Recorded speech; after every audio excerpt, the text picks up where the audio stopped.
Remember,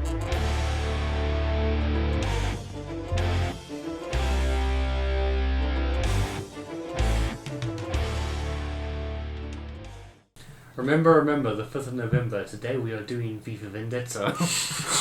I don't know, I thought of that rhyme now we're working on the pool. Nice. That was pretty cool. But yeah, hi guys. Hello. Logan and Kevin here from Cinema Suitcase. And today, obviously, to remark this, if you're watching this, it's the 5th of November and it's a Friday, so you know what that means. We're basically talking about this. Yeah, no, definitely. V for Vendetta is a big movie for me. Obviously a big comic book guy, so this is obviously a really cool comic book film for me. And when we were busy earlier in the year, when we were looking at the calendar and we were like busy planning out like what movies we're going to do and everything, when I saw the 5th of November was a Friday, I was like, oh no, we are definitely doing this movie. Mm-hmm. You have to seize the opportunity, man. Alright, so just to quickly give our stats, this film was directed by James McTeague. I think that's how you pronounce his name, Matigo. Written by both Lily and Lana Wachowski, obviously the Wachowskis who worked on the Matrix trilogy. Original music by Dario Marianelli. Cinematography by Adrian Biddle. Oh man. And film editing by Martin Walsh. No, very nice. Yeah. So do you want to start off with your backstory, since yours will be shorter than mine? Sure. It's Guy Fawkes, right? Guy Fawkes, the original anarchist guy. I always liked his mask, but initially I always knew about V for Vendetta. Everyone knows his symbolism as the anonymous mask. Yeah. That's how I knew about it. I knew V for Vendetta was a film, but I had no idea what it was about at all. Yeah. And when you said 5th of November is a key date in the film, and we have to have it out on that day, release it on that day, I was like, yeah, this is a perfect time to sit down and watch V for Vendetta. So I think I once saw it, not all of it, like the last fight scene, that shootout. I think I once saw that somewhere. I've seen it. But the rest of the film I hadn't seen, and I was glad to sit down and watch it with you. I liked it. Yeah, definitely. That was pretty much my introduction to the film. I knew it was a thing always, but until we had to do this episode, never seen it. Oh yeah, well, no one will blame you. Yeah, it is it's not a bad film, it's a niche film. Yeah, it's a very niche film, but so obviously me growing up with comic books and, me and my dad both being big DC fans, we obviously knew about this movie and everything. Every time you go into a comic book shop, there's almost always a V for Vendetta graphic novel there for purchase. There's actually a cool edition where almost every edition that you buy, okay, sometimes it's just a book or whatever, so that's it. But there's one edition of the book where you can, when you buy the book, you also get the V for Vendetta, the Guy Fawkes mask with it. That's mint. I would buy that. Yeah, I've always wanted to buy it just so I can have the mask, just so when I go on like Halloween parties or whatever, I've got an easy costume I can put together. Yeah, no, I get you. That's mint. But yeah, this is pretty good. This movie's based on a graphic novel that was written by Alan Moore. And Alan Moore is obviously a very big person in the comic book industry. Even I know his name. Yeah, he wrote famous graphic novels, Watchmen, V for Vendetta, Batman Killing Joke. He did a very legendary run on Swamp Thing. So there was that, and this is just a really great movie. Pretty much almost like a British Batman movie. British Batman. Yeah, it is like British Batman kind of, but V for Vendetta, it's a really big movie about fascism and about how how bad it can get with these governments if they go out of control and everything like that. And there's just so many memorable quotes. I mean, not only just to remember the 5th of November, but people should not fear their governments. The government should fear their people. Like it's very legendary and iconic. And it's become one of the movies that I watch basically once a year. Well, usually on the 5th of November, but obviously we're watching this in October to prepare so we can edit and everything. But every year I basically watch this movie just once a year, just to kind of remind myself about it. And it's a very legendary movie. It is very good. I like it. I don't know what it's about. I know what it's about, sort of, but there's a lot of intricacies and depth to it. Yeah. And I think if you pieced it together, I would logically click, because Yeah. You know, last night I was finished, dude. Yeah. I was dead. Yeah.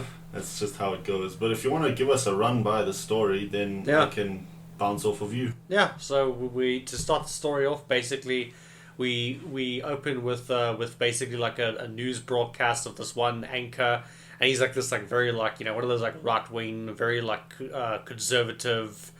Very loud, anchors that always go on about their opinion, about their opinion's more important. And you didn't get my opinion. You didn't get my opinion, exactly.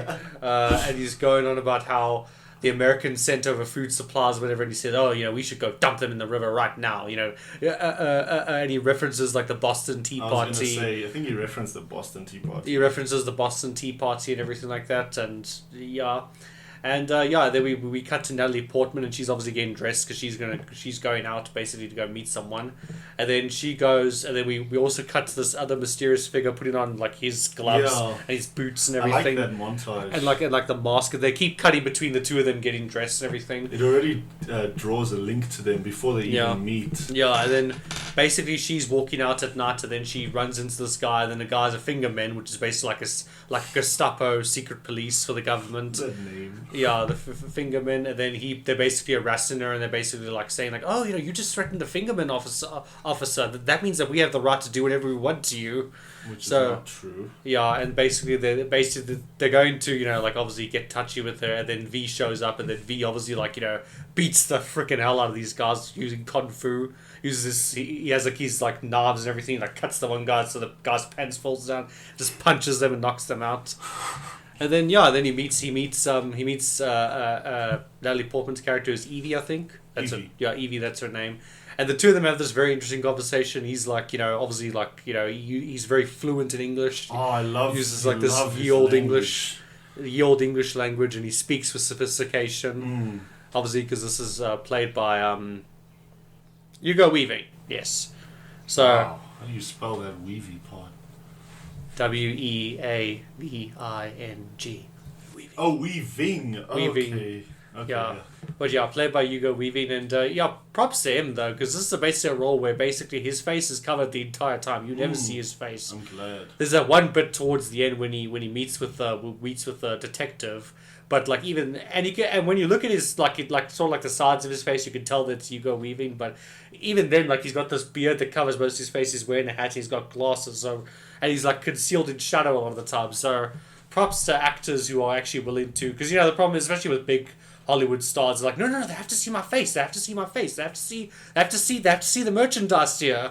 Exactly. And so he never lets up. I'm glad. Not even when he's dead do they reveal his face. That I think would have upset a lot of people. Yeah, exactly. But then I think that plays into what he talks about, because if you remember at the end he says he's an idea. He's an idea. So if you have a face that you look to, of course that idea is shattered. The idea is the mask, because anyone can put it on. Anybody can put it on. That's what I'm saying. So I'm glad that he accepted. Like, no, you're not looking at my face, because then the illusion is shattered. Exactly, but so basically he saves her. Then he invites her to a performance. He's working with a whole orchestra. I love that. And then they're on top of the building. They basically, he blows up the Bailey building. He's got his like stick, and he's just going like full conductor, like and they play the music of classic. Yeah, it's very, very cool. I'm not sure who writes that piece, but it is famous. Yeah, famous. Yeah. But basically, and then we cut to this like secret room where the prime minister or the high chancellor, which is the main bad guy. He has basically like this. It's very 1984. This like giant screen that he's on, and then he's got like the head of the BTN, which is basically the BBC. It's basically like obviously it's basically the BBC, but they couldn't say the BBC. But the head of the BBC, the head of the fingermen, the one police detective, and then obviously like a guy who monitors phone calls and everything like that. And they all have like these like secret Gestapo meetings and everything. And they had that Creedy guy, that like army. Well, yeah, that's what I was saying. Creed. That's who Creedy is. He's the head of the fingermen. Is that sorry? Okay. He's like the head of the fingermen, secret police type of thing. I see. And basically, they're basically saying like, okay, there was an explosion at the Bailey. What kind of cover story we've already prepared? Yes, sir, we've already prepared a cover story about how it was a explosive tests or whatever. We already have a bunch of experts lined up to say that it was legit and everything like that. And basically they're just monitoring everything. And then there's the one guy saying, this is 80% of phone calls last night were regarding the Bailey and everything like that. They're basically trying to police and just monitor and control everything. Yeah, that's how it goes. It's this very fascist society basically. I'm thinking through everything you've been saying and going through the story while you were talking, and it's actually not very complex to understand in terms of story. Yeah, the pacing is very well done. Dude, it's basically like two sides against each other, which is any story. You have to have opposing forces, and it's the fascist regime, government regime, and of course the people. V and trying to start a bit of an uprising. Yeah, exactly. And then we cut to obviously the police find out that Evie met with V, and that she obviously was with him on the night of the explosion. So they're trying to track her down, and she's busy working at the BTN. She's like a secretary or whatever. Yeah, something like that. Like a secretary. We meet Stephen Fry. But Stephen Fry, love Stephen Fry, always love Stephen Fry. Anything he's in. Too. Whether he's on a talk show, whether he's a talk show host on QI, whether he's just QI. acting in a movie, he's always just so funny to be around. That's another movie he's in, besides For Vendetta. He's in The Hobbit. He's in The Hobbit? Oh, yeah. He's that mayor. I will say that's the one role from him that I didn't actually like. Okay, well, name another one. He was Minecraft Sherlock Holmes' brother in the Sherlock Holmes movies with Robert Downey Jr. Mm-hmm. Yeah. Okay. Yeah. Cool. Nice. But Stephen Fry. So Stephen Fry is like this. He's this other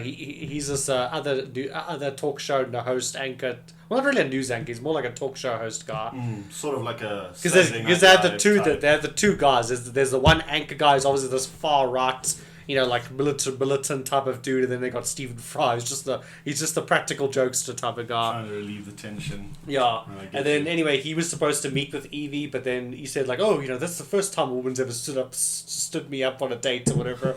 And he said oh no, sorry, I got jumped by fingermen and I had to go back home and everything.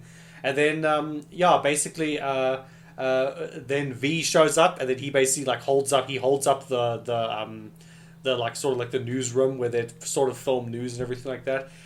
He captures everybody there, captures a security guard, brings them all into that room. Obviously, when they're not noticing about it, and then he comes on the TV like a normal news anchor. He's like, "I think it's time that we have a little chat." I like him. I'm glad he got in there. Yeah, very very dry British wit humor type of thing. Yeah, no, I was actually grateful. Like I enjoyed that aspect of V because. The mask, if you see it at first, you thought he was going to be a very straight-faced, pun intended, doesn't smile, doesn't crack jokes kind of guy. But he's very explosive and quick-witted and fun. He's very quick-witted. He's got that dry British wit and everything. Yeah, Hugo Weaving plays this character perfectly. He does. Because I've read the graphic novel. Okay, I've only read it once. It's been a while since I need to read it again. But he's very much like V in the graphic novel. He's very blank. He's this very blank slate type of character. I mean, he does talk a lot in the book, but in the book he's kind of like a loon, kind of almost. He's a bit of a loon, and he kind of just babbles on, and you're just kind of what are you babbling on about, man? But I feel like in the movie they actually gave V much more of a personality, and they really strengthened his character a lot more in this movie and everything like that. But anyway, then he goes on about how how the government, you went to the government because obviously you needed protection. You needed somebody to run things for you. But now the government has taken over and all this type of stuff. And then that's when he goes on about a bunch, and then he says that remember the 5th of November, and join me 1 year from today, and we will all storm Parliament, and there's nothing they could do to stop us and everything like that. And then basically the broadcast ends, and then they're trying to get inside the newsroom, and then we get a very cool scene where they break open the door, but then the room's covered in smoke because he's using their smoke machines, and then all of a sudden a bunch of people all dressed as V come out, which gave me a lot of like Dark Knight vibes. But it was also a bit of foreshadowing of the crowd. Yeah, basically like a little bit of foreshadowing. But yeah, anyway, everybody's dressed up in V masks and V capes and everything, so the police don't know which one's who. And then eventually V's actually quite smart because the security guard guy that Evie talked to previously, he basically like puts a ball gag in his mouth so the guy so obviously he can't talk or whatever. And then he walked in front of him, and then like he falls over and he says, "Oh no, that's a terrorist!" And then when they open the mask and see like it's a security guard, and then he comes up and he starts beating the heck out of these guys. That was smooth. Yeah. Anyway, we got our main two detectives. Obviously, there's the main detective, and there's obviously his partner. I like the main one. He seemed like a good guy. The inspector, yeah. Inspector, yeah. He seems like a good guy, morally. Yeah, I think, I was thinking about it earlier. It's basically like, this is like a Batman comic almost, because Alan Moore wrote this. Obviously, he had Batman in mind when he was writing this comic book. He's kind of like the Commissioner Gordon. The Commissioner Gordon of this thing, because he's like the one cop in like a corrupt cop police force system and everything like that. And and obviously V's obviously the vigilante and everything. But yeah, it's very cool. Then his partner, the inspector's partner, he gets the gun. He obviously gets a gun on V, and then V puts his hand up. He's like, "I'm very surprised at the response time of London's finest," everything like that. And then Evie gets behind him and she like knocks her. She like hits him, and then he kind of turns around and punches her. And then V knocks him out, and then he takes Evie with her because he's like, "Okay, now if I don't take her now, she's going to be interrogated and murdered and everything like that." By the fingermen and everything like that. So yeah, he saved her life in that moment, basically. Yeah, and then they wake up, and then she wakes up, and then at first she's like freaking out because he's like, she has to stay with him for a year because he can't risk letting her out because they might get to her, and they might find his location or whatever. Mm-hmm. Which makes sense. He had to make that in the moment. And if you're so close to a game changer, keeping her in a not really a prisoner, but keeping her in a safe place for a year against her will maybe is still a better option than risking losing everything. Exactly, yeah. So yeah, and then thankfully she's open to the idea. She's not like, Well, at first she kind of freaks out, but then later course. she's kind of like, okay, yeah, that's fine. And then then he makes breakfast for her. He makes like this toast with like an egg on it, everything like that, and then she eats it. She thinks it's delicious, and she says that, where did you get these like eggs and butter and everything like that? I've never had butter since I was a kid. And she said he stole it from the breakfast shipment that goes to the High Chancellor every morning. Because again, it's playing into that fascist regime where they're restricting what people can watch, what people can eat, and everything like that. They're controlling everything. Butter is banned in Britain. No one's allowed to use butter. But of course, the High Chancellor, he gets butter with his toast every morning and everything like that. Yeah. Makes sense because they just want to keep the good stuff for themselves. Yeah. So yeah, and then obviously the story kind of plays along we sort of cut between there's sort of like three main people that we cut between. There's the inspector, obviously him busy investigating and trying to find out what's going on. And we cut to Evie. Obviously, there's a lot of respect of her. Then we cut to V. So those are like kind of our three main characters that we see the film through. And the inspector, he's investigating, and he finds this place called Lark Hill, which is this old experimental facility that the government used to control or whatever. Where we find out later where V is from, and then the records are like very limited and everything. And when he goes to the head of the archives or whatever, and he says like Lark Hill. I don't seem to recall that event. Exactly. You're welcome to review our records. So then it's like your records are either omitted, deleted, or just missing. Yeah, I love that line. I was like, yeah, of course, classic admin paperwork. They ruined the system again. Yeah, basically. But I don't know. It's a lot to go through because a lot happens in this film. I understood it, and as they sort of explain each and every plot point, it makes a very nice, cohesive story. So it's not like I struggled to follow it. Yeah. It's just a lot to unpack. It's a lot to unpack and especially a lot to explain. To explain. I mean, they crammed a lot into that 2 hours. Yeah, definitely. A lot more than just a normal movie. Yeah, exactly. Which I like. I'm glad they did, but I was tired. Yeah. But anyway, eventually, Evie basically she eventually says to V that I'm willing to help you and everything. I'm willing to help out in any way I can. And then V basically he's slowly murdering key party members because there are people that all were involved in Lark Hill where he was experimented on and everything. There's that right wing anchor guy or whatever, and he kills him when he's in the shower. And then there's the doctor. There's also a priest that he murders, and that's obviously when he needs Evie's help. To get him alone, or because she's dressed obviously as like an escort dressed as a little girl, very creepy. Yeah, no, that guy. A lot of social commentary about bishops and everything like that. Definitely. Except with bishops as little boys. The choir boy. Yeah, exactly. But yeah, no, basically, she gets alone with the bishop, and then she actually sells out V. She's actually like, yeah, no, I was just trying to get away from him and everything like that, because she's still kind of believes, she's still kind of brainwashed, and she still kind of believes in the system and everything. She still thinks that V's a madman, even though that he's right. Yeah, of course. And then, yeah, basically... thankfully, that dude doesn't believe her. Yeah, he doesn't believe her, whatever, and then, like, he tries to get on top of her, but obviously she, like, takes him off, and then V basically, like, kills him, and then... there's a very good line where, like, he's on his knees, and then V's there, then he's like, oh, please have mercy. He's like, oh, I will not give you any mercy tonight, Bishop. This is very, very, very good lines.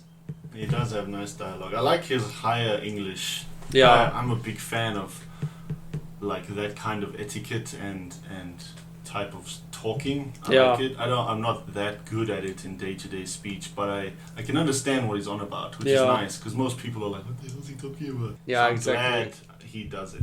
Yeah, exactly. And then there's that before they do that, there's that one film that's V's favorite film, which is that I forget the name of it. The Count of Monte Cristo. I think Count that's what's of Monte Cristo. Yes, I was trying to remember it the whole film we were watching, and I was like, because they keep referencing that film over and over again. Exactly. Constantly, especially the final scene where it's like, can we come up, find your own tree, and everything. Yeah, they have a lot of references to that movie. I think they were probably inspired by it. Well, obviously because it's the musketeer and, like, the man who fought against the system yeah, I was and everything like that. So obviously V would be inspired by that. Maybe even copy over elements into his own scheme. I haven't seen Count of Monte Cristo, but I'm sure they share some similarities. Yeah, exactly. So yeah, no, V basically, and then we sort of move on from there. She gets away from V, and then she basically goes to Stephen Fry's house, and then the two of them are, like, busy conversing and everything, and then she finds out, she says that, oh no, if I stay here and they find me, you're going to be in a lot of trouble. He's like, my dear, if the government raided my house, you'd be the least of my problems, because we find out obviously that he is homosexual, but obviously in this society, homosexuals and, like, Muslims and everything, they are not like, allowed at all. Basically, all of the people all of the homosexuals that were in the country at the time were basically, like, captured and experimented on or killed or by the Gestapo and everything like that. So yeah. And then also we go into his, like, sort of like the secret room that he has, and he has all this art and everything like that, similar to V, where, like, he has, like, a lot of art and a lot of these paintings and everything like that, because that's also something that's been completely banned sort of in the country, because everything has to be censored, everything has to be government approved and all that type of stuff. I think it makes sense. Sorry, I'll let you finish. Then I'll... No, I was just gonna say that, and there's even that one painting that sort of mocks the High Chancellor, and then and then that obviously wasn't allowed. Never. And then Stephen Fry has it there, and he's like, she's like, oh, where'd you get this painting? He's like, it cost me a fortune, but every day it always makes every time when I'm having a bad day, it always cheers me up. I like his honesty. Yeah. He's so happy about life. Yeah. I think with these kind of regimes, there'll always be people that, like, have their own stash of what is not allowed. Yeah, exactly. Always. Because if you're gonna, like, people cannot be controlled forever, people will start to find ways to break out. It's inevitable. They'll always find a way to get what they want. So I'm sure that there's more people than just V and Stephen Fry that have these sorts of collections and hidden rooms within that world. We just never see them. Yeah, exactly. And then he makes her the exact same breakfast that V did. V did on the first morning. She says, "Oh, it's very strange. You made the exact same breakfast." It's like, yes, you know the secret now. I am V. Viva Revolution and everything. She's like, that's not funny. Yeah, and I also love that one line where Is that coincidentally made the same food? I think it's coincidental. I think so, because I was like, wow, really? I know it's not V, but I was still like, damn, is there some sort of correlation? But maybe they're trying to create a subconscious parallel between V and Stephen Fry as well. Yeah, exactly, because Stephen Fry is basically the one person, because when she said, like, oh no, when he was going on about the newscast, he said he was the only man who was talking sense, because he obviously agrees with V and everything like that. And then there's even that, what I was going to say now is that there was actually this one thing, because later we found that Stephen Fry, obviously he runs a talk show on the BTN or whatever, and it's supposed to be like a comedy, it's basically meant to be like a comedy talk show. Yeah. And then he basically made this like skit where he made fun of the High Chancellor, and obviously the government does not like that. But beforehand she says, like, do you just find everything, funny? That, it's not funny and everything like that. And he says, only the things I care about. I like that line. I actually do like that line, because he says, I only make fun of the things I truly care about. Exactly. Yeah, which I think is a very honest and very interesting, line and everything like that. And then basically it's a nice way of saying he cares about how things are managed and who's in control without saying it like that. Yeah, and people's freedoms and all that type of stuff. And then the Gestapo men obviously come over to basically like say, because the High Chancellor watched that, was like, okay, buddy, you're dead, and it basically sends the Gestapo to kill him. And then Evie hides under the bed, and then there's actually a parallel, because earlier we get Evie's backstory about when she was a little girl, her brother died from this like airborne virus, because it was this virus beforehand that like put the country into turmoil, and that's how they voted in this like very regimist government to control and everything.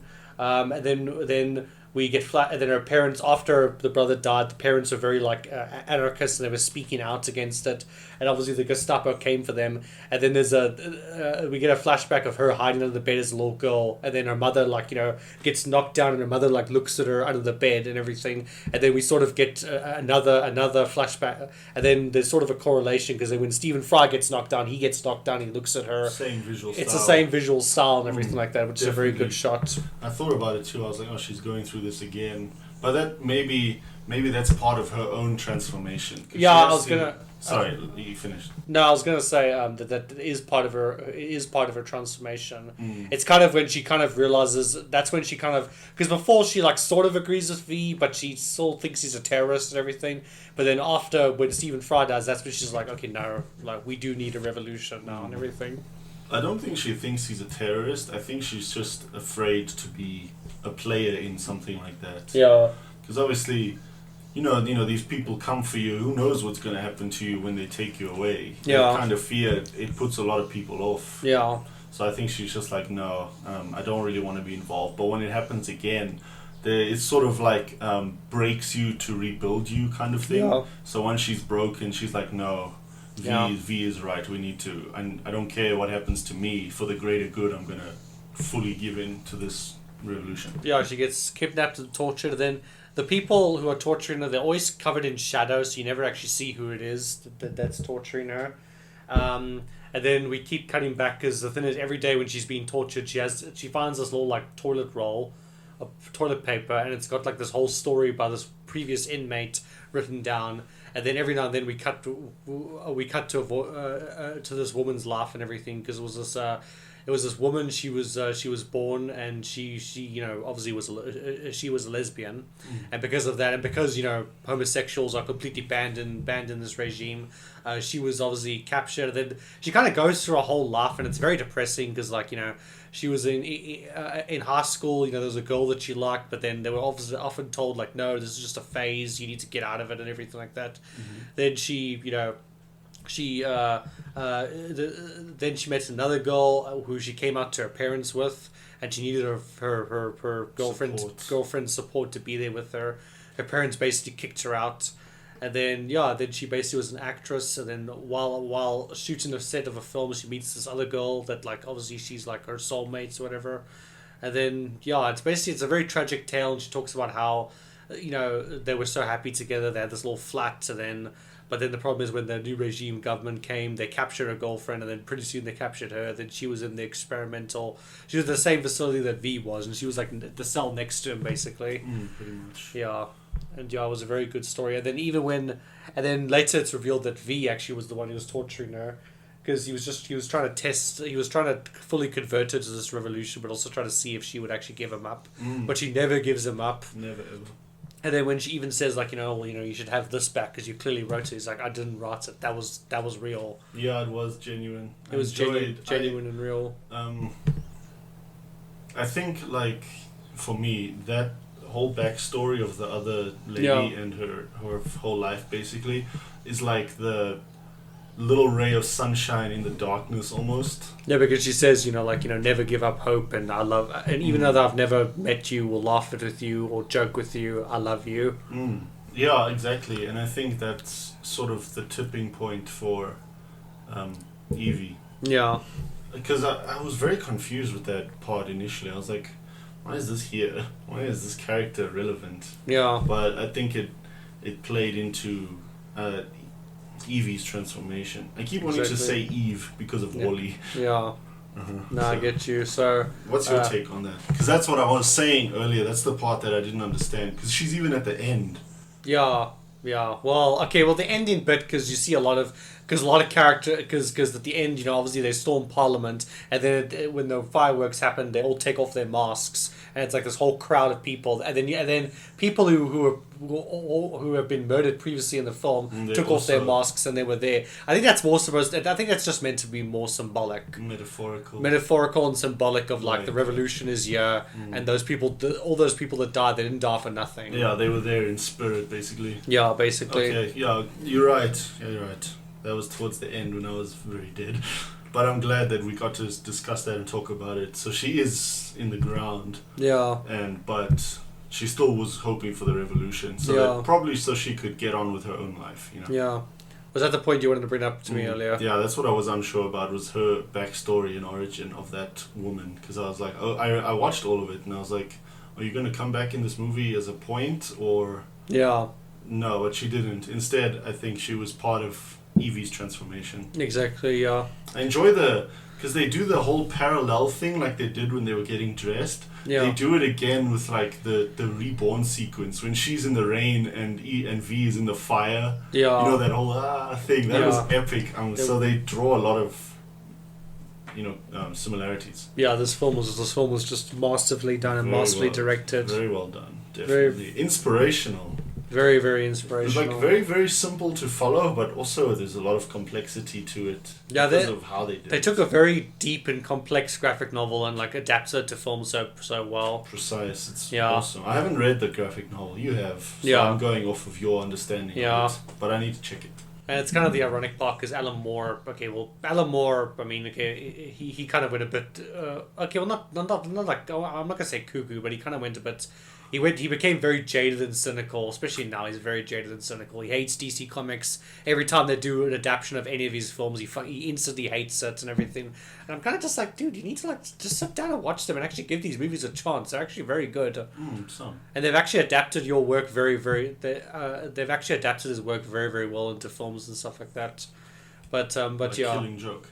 Like Killing Joke and Watchmen as well. Watchmen, yeah. What about the new series? I've heard people are like, ugh.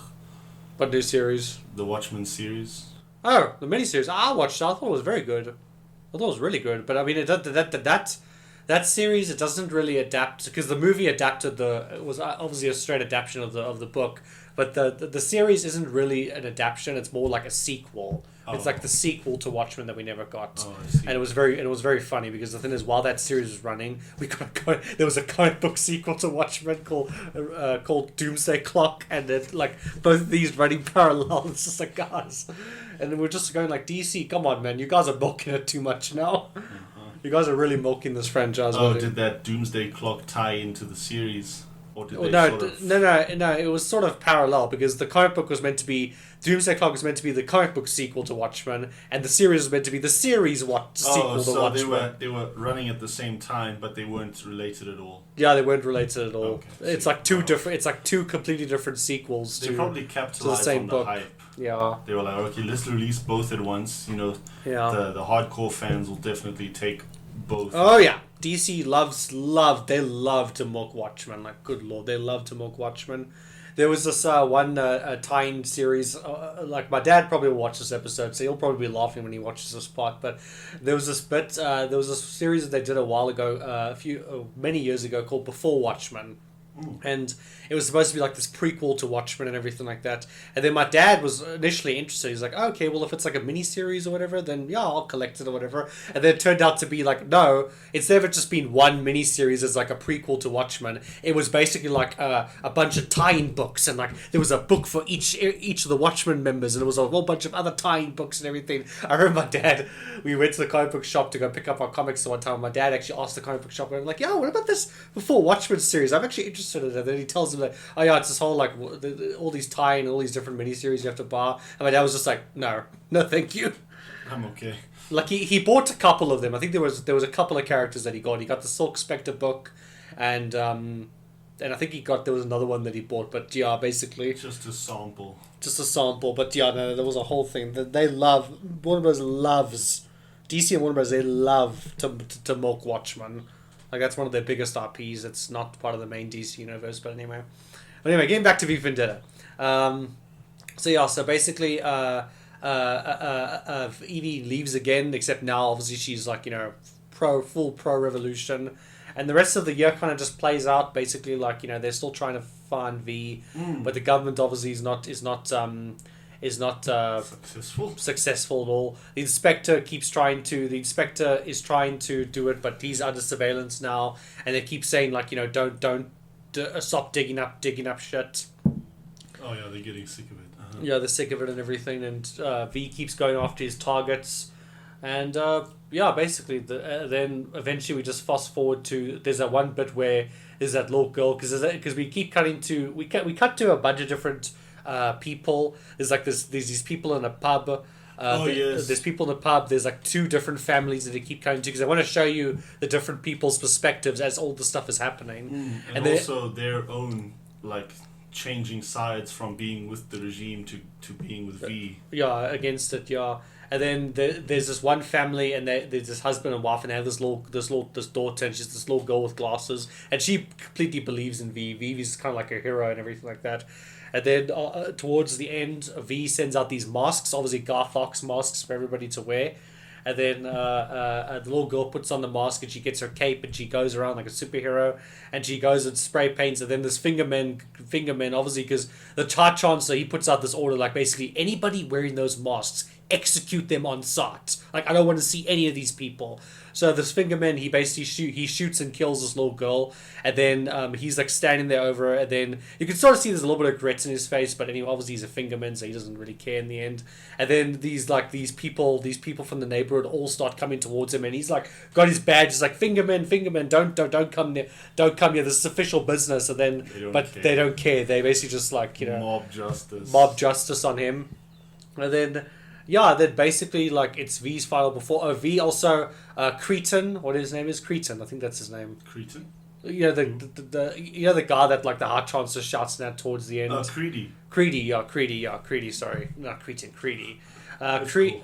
V obviously like he has a secret meeting with Creedy, and he says that that come on, you had to have known that it was going to come down to you or the High Chancellor, because the thing is, you guys have not been able to catch me, and eventually the High Chancellor is going to point the finger at you and blame you for everything. So, and he gives him a chalk. He says, if you're interested, put a cross on your door with this chalk. And then at first Creedy's like, whatever, man. But then obviously as the High Chancellor's like breathing down his neck and saying like, there's that one bit where like, but what, when they're having that secret meeting, they're like, but if, and the High Chancellor's like, if the terrorist succeeds, what should we do, sir? The only thing I'll be reading the next morning, instead of reading the morning newspaper, I'll be reading Mr. Creedy's resignation. Yeah, he really picks on him towards the end. He gets so salty. He picks on him towards the end. So because the High Chancellor, he's always screaming and shouting at everybody. He's a good actor. That he plays Ollivander, doesn't he? In Harry Potter, he's the one salesman. I think it might be the guy. I haven't watched the first Harry Potter in a very long time. He has different like facial hair, so I could be wrong, but I think it's him. We should definitely check afterwards. Yeah. But that guy, yeah, like he's a phenomenal actor. The High Chancellor actor, he's very good. That role. I'm glad that he was made fun of, the character, like when he's on that parody Stephen Fry show. Yeah. Remember when they quickly changed the script? Yeah. And they make fun of him because there's no better way to like. Any time you want to break power, you make fun of it. Yeah. Then they sort of get like self-conscious. So the fact that he put that out there for all the people to see that, okay, this guy's not untouchable, you can make fun of him. They kind of brought him back down to earth. So I'm glad he was sort of helping the revolution on that front, but not directly, but indirectly by like empowering the people. Yeah, exactly. It was clever. Yeah, it was very clever. But back to my point was High Chancellor is a good actor. He was ideal for that role. He's a very good actor. But yeah, so basically, eventually Creedy's like just fed up with this, so he crosses it. So him and V make a deal that basically, like, you know, if Creedy brings the High Chancellor to V will basically surrender. So he then obviously before that he meets with Evie one last time so they can have their final dance, because he says, like, you know, I just want to have one dance with you before I go. And then he shows her to this underground train that's rigged with explosives, but he basically says that this is my gift to you. You get to decide whether the explosive goes off tonight or not. Because he basically, it's sort of like him saying, like, you know, I'm giving the power back to the people. It's not for me to decide, it's for the people to decide. Exactly. Either way, the people have already rallied. They've had enough of the regime, so the train is almost inconsequential. Yeah, basically. It's symbolism. It's symbolism, yeah. But I think if it did go off, and it does, it's like icing on the cake. Yeah. Like a final nail in the coffin for the revolution, basically. Yeah, basically, yeah. So yeah, but anyway, there's basically this. They're busy, like, you know. V obviously goes to meet them, and then obviously he doesn't kill the High Chancellor. He obviously says, like, oh, I've waited this long time, and he says, I'm gonna give you one last gift to you, and he just puts a rose. He puts a rose in his jacket, because every time he kills somebody, he always leaves a rose. That flower, yeah. So he's basically just like, you know, and Mr. Creedy shoots and kills the Chancellor, and then Creedy's obviously like, you know, surrender, and he's like, no, and he basically just says, all you've got is your knives and your fancy karate. So then they all basically fire on V, but V doesn't go down.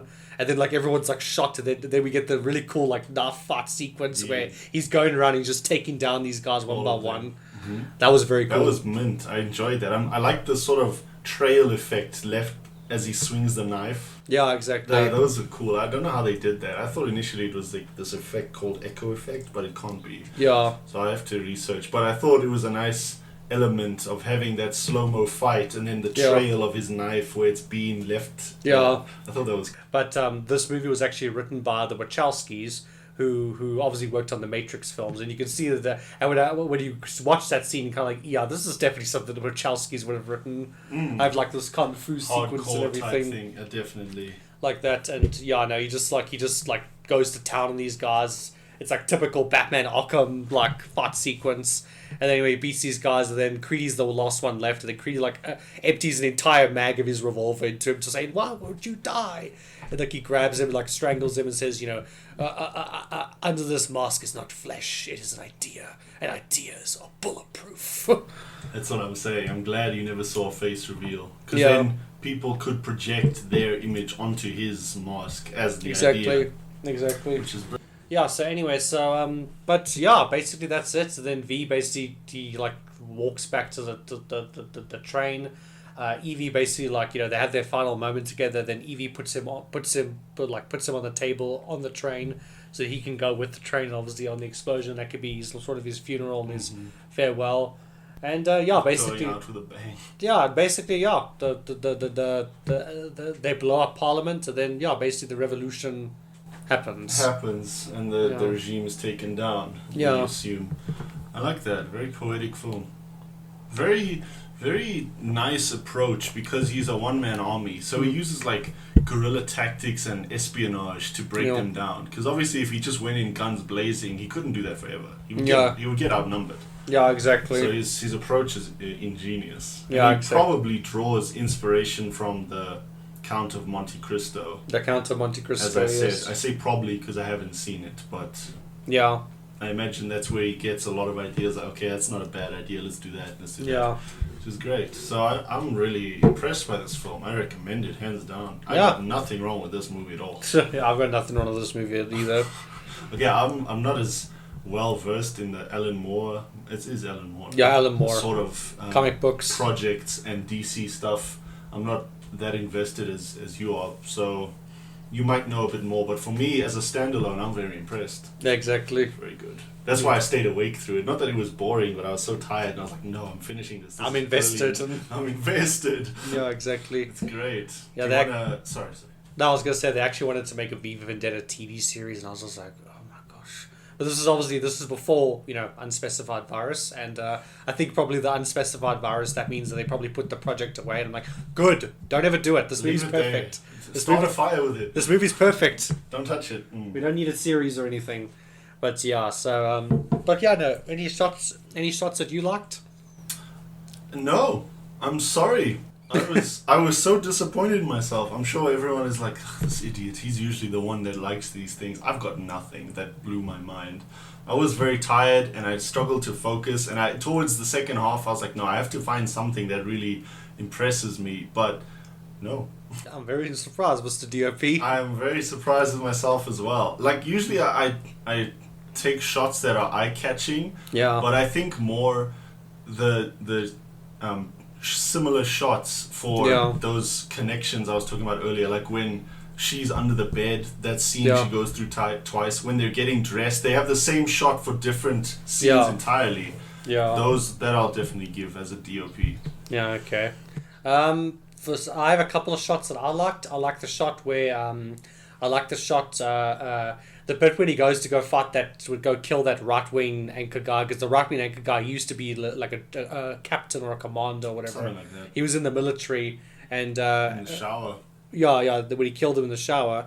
And the thing is, there's that bit where like he falls obviously to the ground, and then there's that shot where he's sort of looking up at V, and V's sort of standing there with like his cape, and his cape sort of like almost covering most of his chest. That's definite. That is a perfect Batman shot, because that's often what happens with Batman. Because often in the comic books and even in some of the cartoon stuff, you often see those shots where Batman's just standing there, and then like the cape sort of like encompasses around him, and it sort of like covers almost his entire body. So you just see basically his head, the cowl, and basically the cape. So like it was a very like Batman-esque type shot. And even when Lean like leans in and he's on his knees, that's a very cool, and you're looking up at him, that's a very cool shot. And I also love the shot, it could be purely coincidental, but what I love is that bit where after, obviously there's the whole knife fight sequence at the end, that's very cool. Just just the overall sequence is really awesome to watch. But afterwards, when obviously he's killed everybody, and obviously he takes out, he had a knight's armor chest plate that he put put underneath his shirt. So obviously that is obviously what protected him from the bullets, but obviously not fully protected him. Just got through. It just allowed him to basically withstand all the shots and everything.